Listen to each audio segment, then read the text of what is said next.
It started with a sound I wasn't supposed to hear.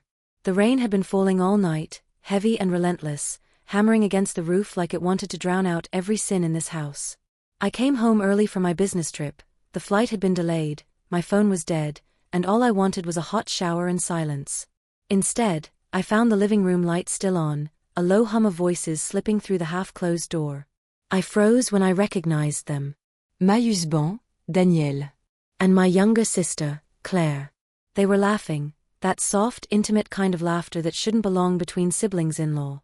I would have left it at that, pretended not to notice. But then Daniel's tone shifted. She drives that old car every day, he said quietly. One bad turn, one wet road, no one would question it. My pulse stopped. Claire's voice followed, a whisper that sliced right through the storm. And the insurance? You'll still get it, right? My heart slammed so hard I thought they'd hear it. I pressed myself against the wall, shaking, praying it was some sick joke, some misunderstanding. But the next words ripped that hope apart. She trusts both of us, Claire said, almost gently. She won't see it coming. There are moments that change everything, moments where time stops and you feel the air leave your body. I didn't feel fear, not at first. Just a cold, crawling disbelief.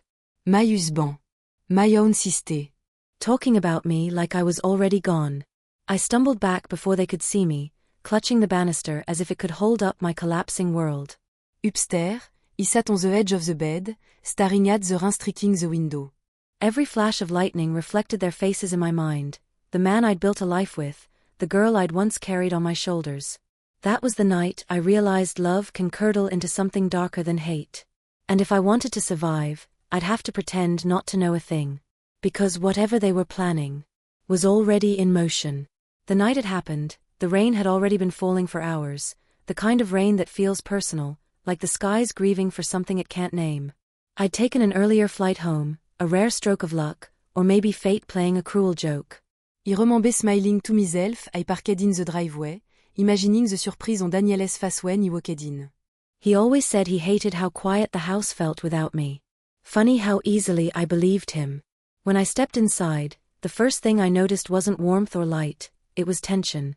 That strange, electric kind of silence that makes your skin prickle before your brain can catch up. Then, faintly, from the living room, voices. Daniel's low baritone, steady, familiar. And another voice, softé, logging quietly, my sister, Claire. For a split second, I was confused. Claire lived 20 minutes away. Why would she be here, on a stormy night, with my husband, when she knew I wasn't supposed to be home until tomorrow? My shoes were soaked, but I didn't move. I just stood there, listening. I should have walked in. Should have made some noise, let them know I was there. But curiosity can be venomous, it whispers, just a second longer, and before you know it, you're already poisoned. Their laughter faded into something quieter. Intimate. A poison in the air. Then Daniel spoke, low, deliberate. She drives that old car every day, one bad turn, one wet road, no one would question it. At first, my brain didn't even process the meaning. The words were too absurd, too far removed from the man I knew. My Daniel, who spent his weekends fixing that same car, who kissed my forehead every morning like a ritual. He couldn't mean. Then Claire's voice answered, just above a whisper. And the insurance? You'll still get it, right? My stomach dropped so fast it made me dizzy.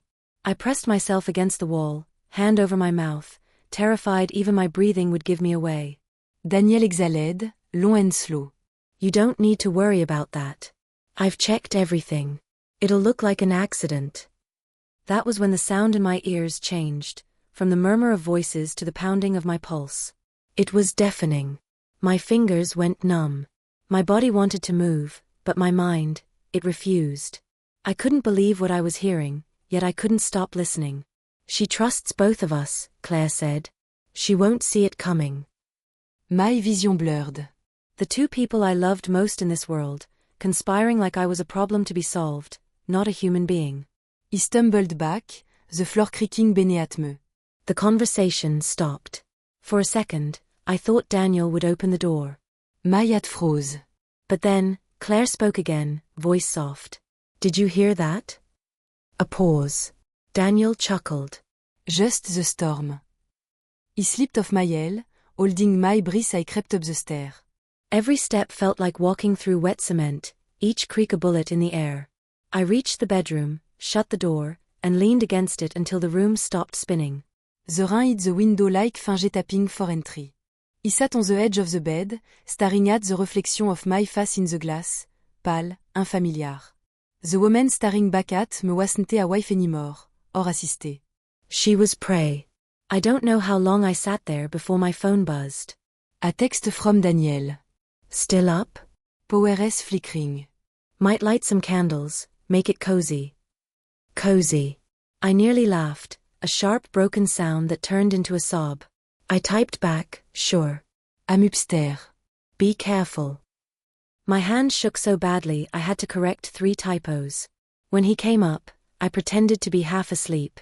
He smelled of rain and whiskey. His shirt was damp, and when he leaned down to kiss my forehead, I fought every instinct to flinch away. He murmured, "Didn't expect the storm to hit this hard," and I forced a small smile, praying my face didn't betray me. As soon as he went to shower, I locked myself in the bathroom and sat on the floor. The tiles were cold, grounding. I stared at my reflection in the mirror, trying to find logic. Meb idée bizarre. Maybe it was some twisted hypothetical, a joke gone wrong. But the tone in their voices, no, there was nothing playful about it. It was planning. Calculation. I thought about confronting him. About marching downstairs and demanding answers. But then I pictured his eyes, calm, confident, capable of lying without blinking.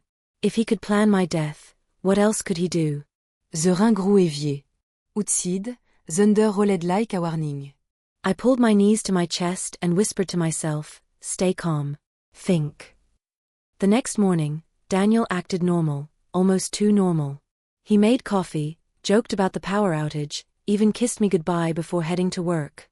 Claire sent a text, to, heard you got home early. Let's do brunch soon. I stared at the message, bile rising in my throat. He typed back something vague, polite. The game had already begun. For the next few days, I watched. He memorized. The way Daniel double-checked my schedule. The quiet phone calls that stopped when I entered the room.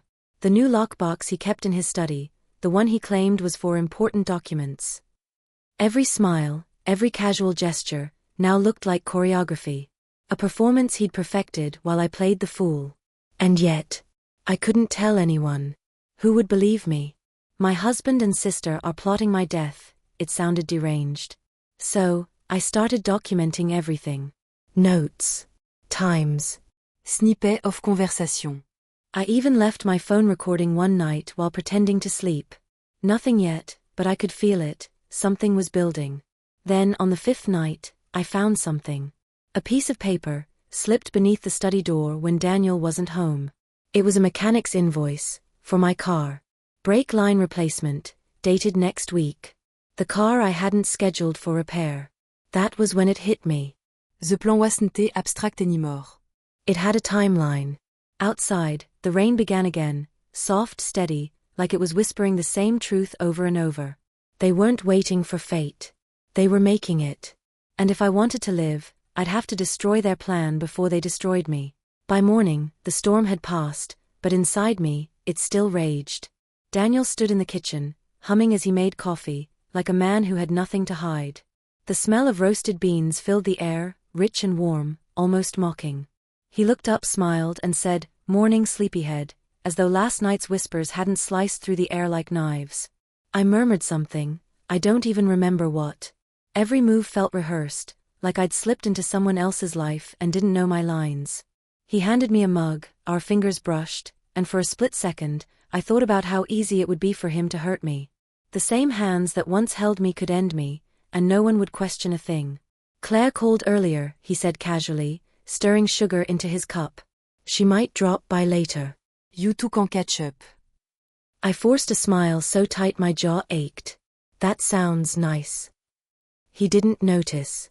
He never did, not really.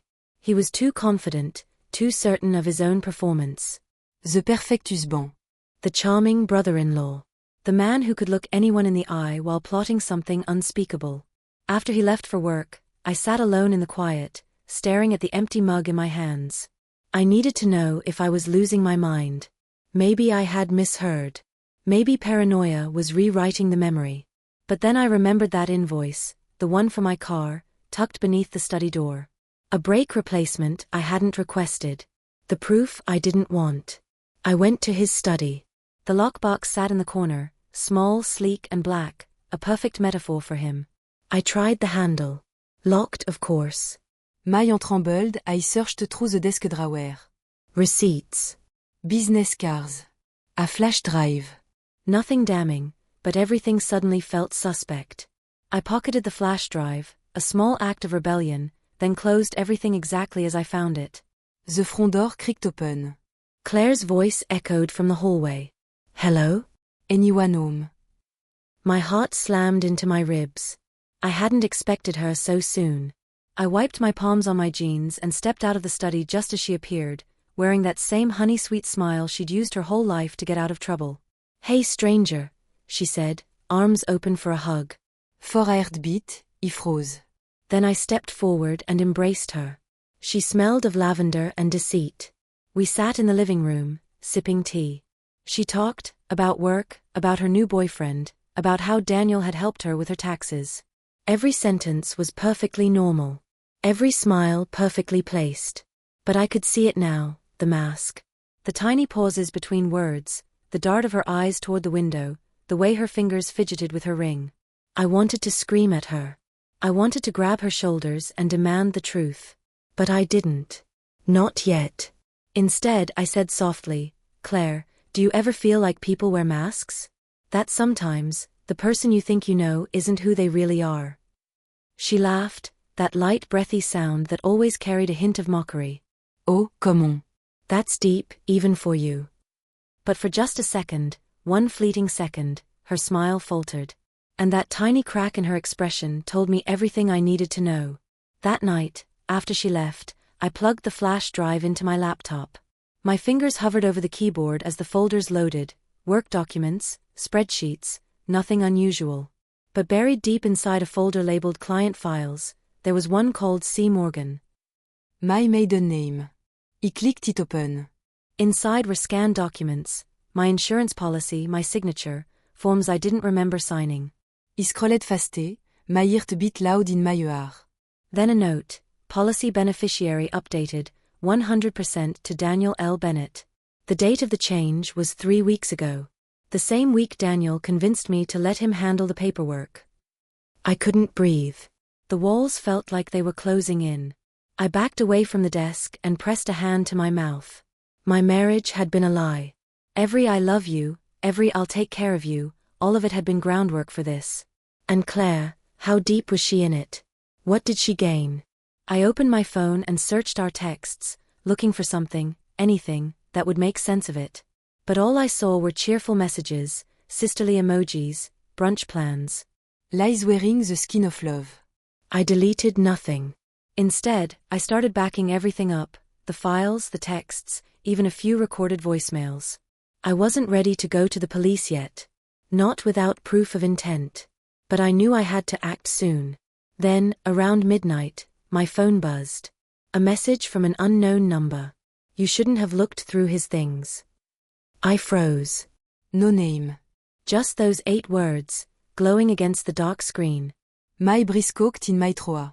He stared out the window, nothing but the reflection of my own terrified face staring back. Daniel wasn't home yet.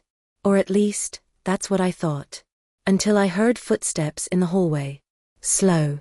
Careful. My phone slipped from my hand as I turned toward the door, the words from that message still burning into my mind.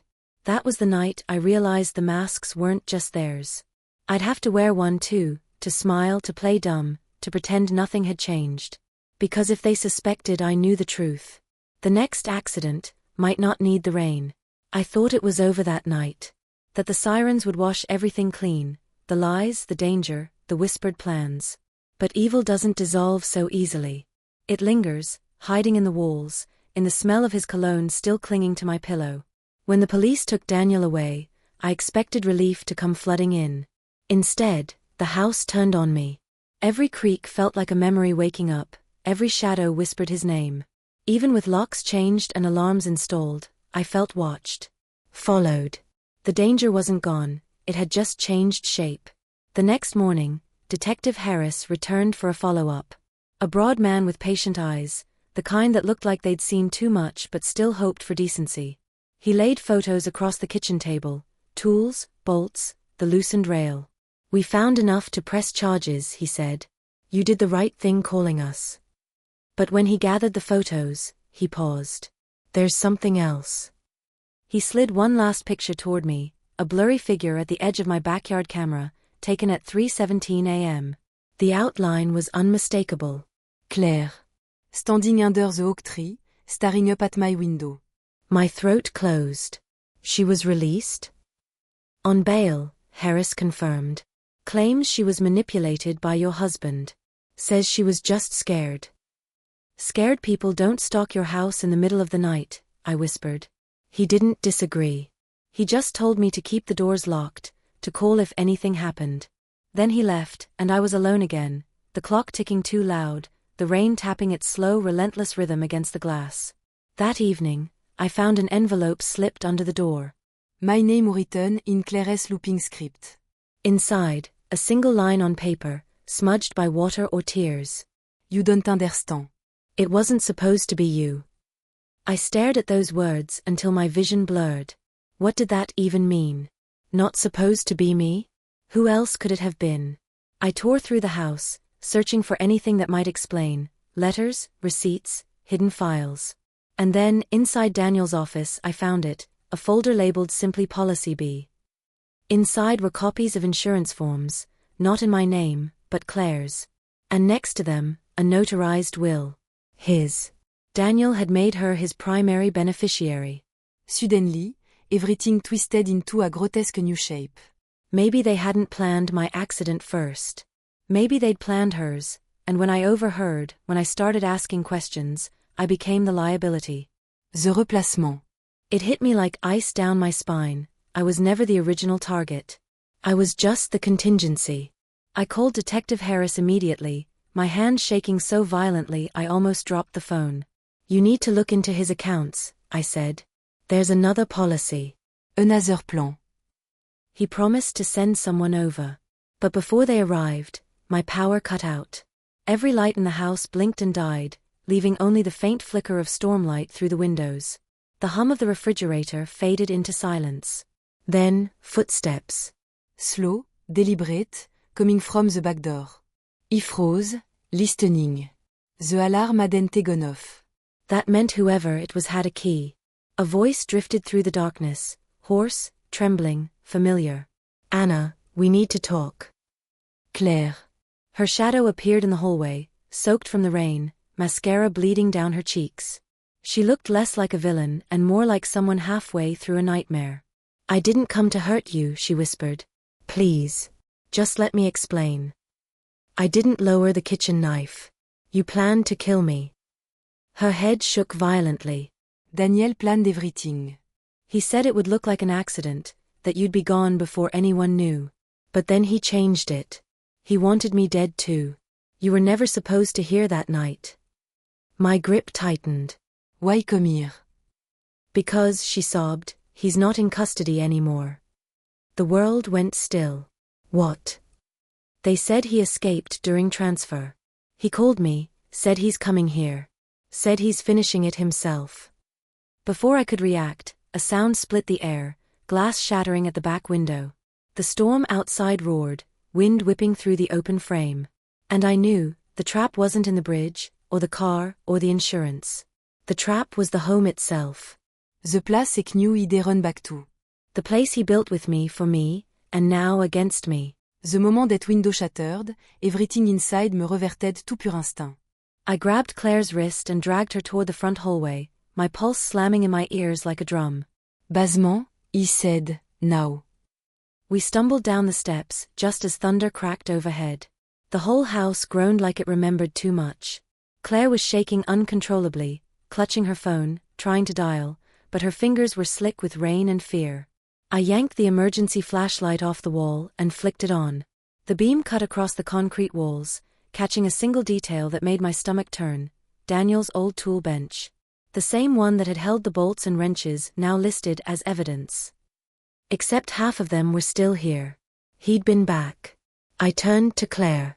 "You let him in, didn't you?" Her silence said everything. "I didn't think he'd actually," she started, voice breaking, but stopped when the sound came, footsteps heavy measured directly above us. We stood frozen. The house moaned again, each creak more human than the last. Then faintly, his voice floated down the stairwell, soft, deliberate, almost tender. "Anna, you shouldn't have called the police." Claire pressed her hands to her mouth. Tears streaked through the grime on her face. Stay quiet, he mout, grabbing my phone. But when I unlocked it, I saw something that made my blood freeze: one new voicemail, unknown number. The timestamp read 2 minutes ago. I didn't think, I just hit play. Static. Then a deep breath. Then Daniel's voice. "I warned you. You never listen." "You should have let me explain. I didn't want it this way, Anna. I really didn't." The message ended with the faint click of a door. My body went cold.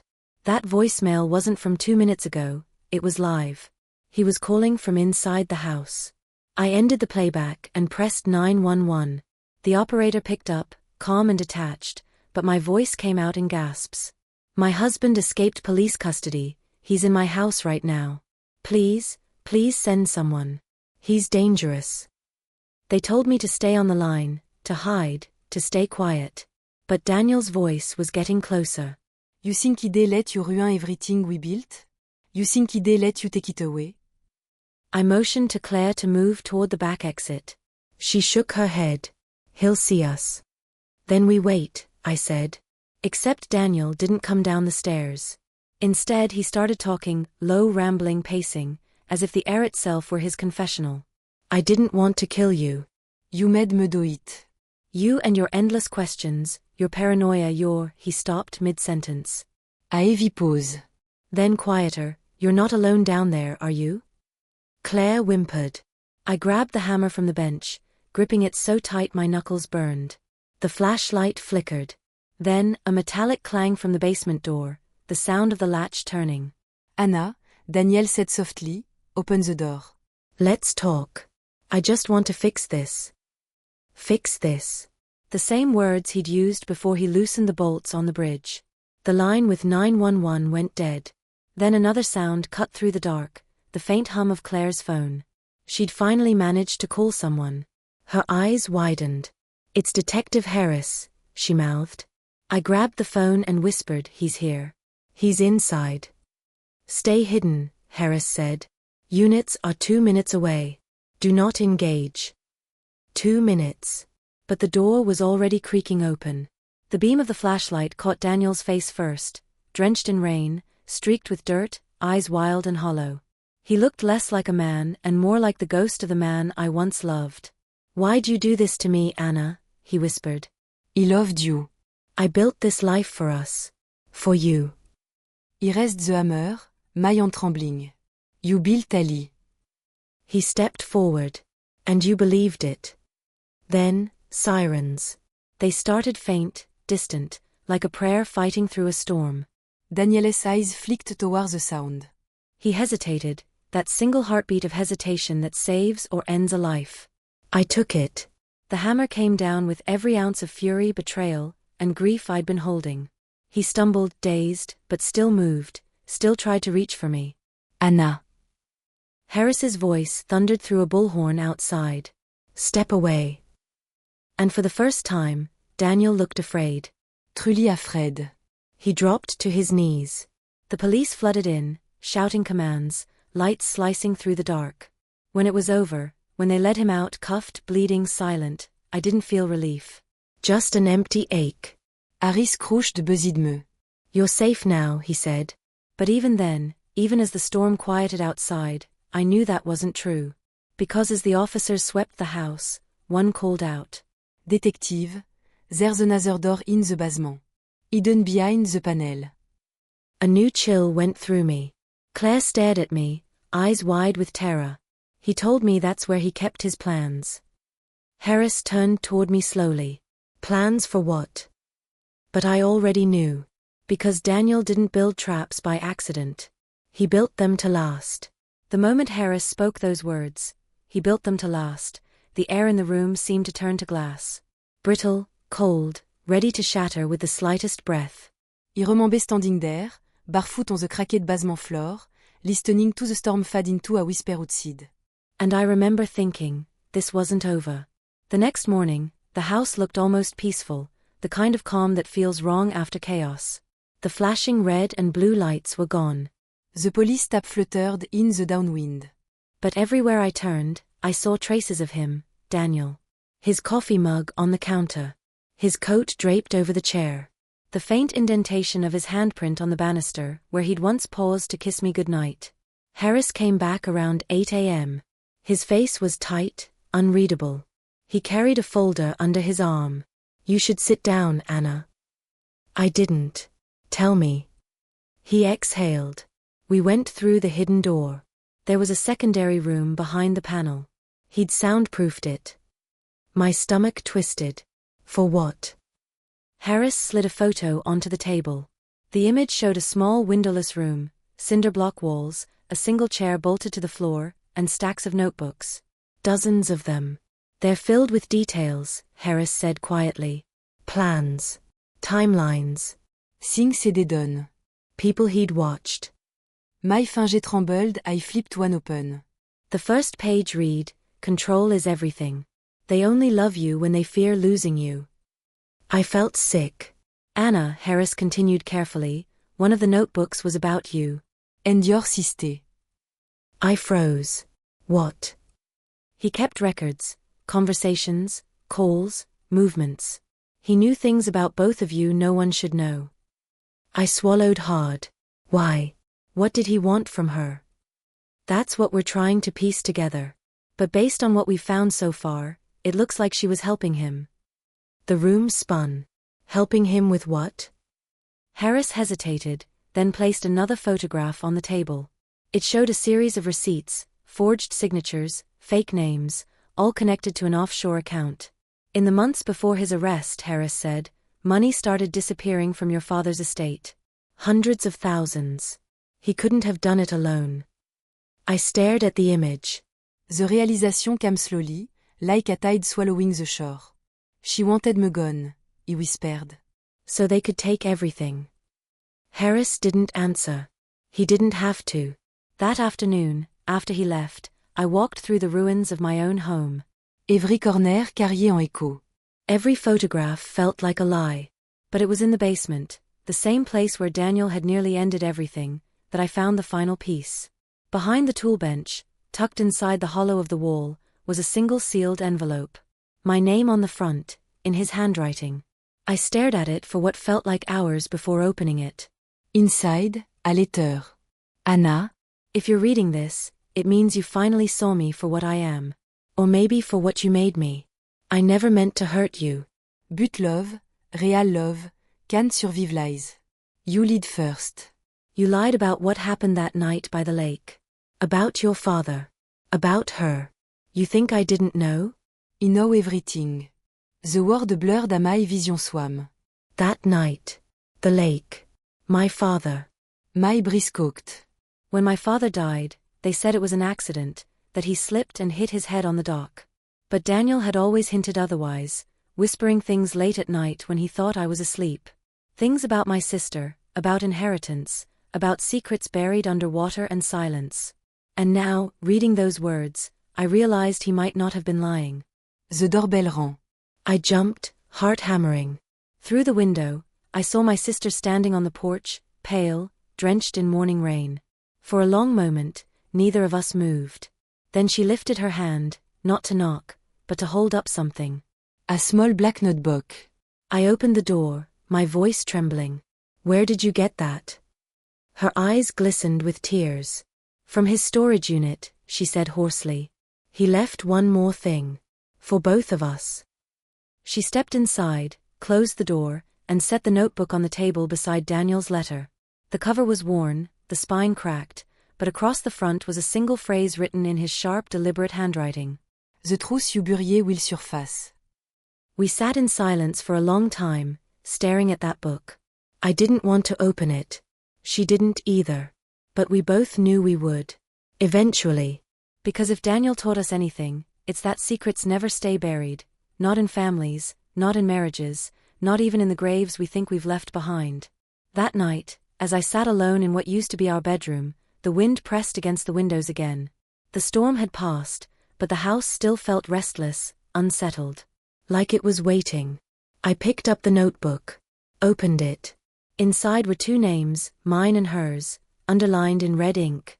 And beneath them, a single line. One of you killed him. The other covered it up. The rain began again, gentle but unrelenting.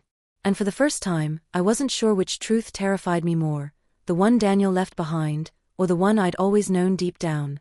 Either way, the storm wasn't over. It had just changed shape.